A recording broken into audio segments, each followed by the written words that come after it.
The Lovebirds is the latest movie in this pandemic to give up theatrical release in exchange for streaming on Netflix.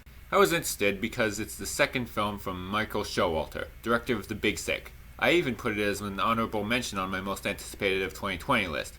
Probably one of the few movies on that list that won't also be on the 2021 list at this rate. He reunites with Big Sick star Kumail Nanjiani and pairs him with Issa Rae from HBO's Insecure. They play a couple on the verge of breaking up until they both get unintentionally involved in a murder and must go on the run as they unravel what happened. When I put it on my most anticipated list, there were no trailers for it, but when the trailer did come out and was put before a lot of movies I was able to see in theaters before they all closed down, it made me wonder if it was really list-worthy after all.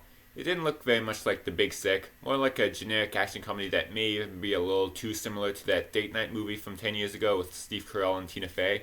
Now that I've seen it, I can say with absolute certainty that no, it's not The Big Sick. A better comparison would probably be last year's Stuber.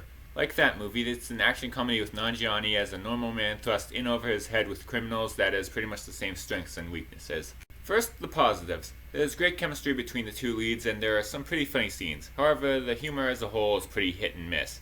There are jokes that land and others that just don't. The story is pretty formulaic and not really that interesting. There is a murder mystery going on, but it's not as involving as it really should be. Much like my review of Spencer Confidential, I was unsure of whether or not this would be a positive or a negative review. Well, this is a little better than that movie, and that turned out to be a positive, so I guess this is too. It is decent, yet very underwhelming. It fits in very well with the Netflix catalog, and it's better suited for it than for theaters. It's just a shame that this wasn't something more.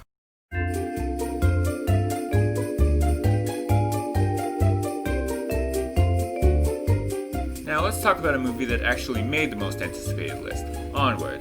I was not able to see it at a time when it would be relevant to make a review of it, but you could have heard my general thoughts on it if only you had followed my Twitter account @JWatchesMovie,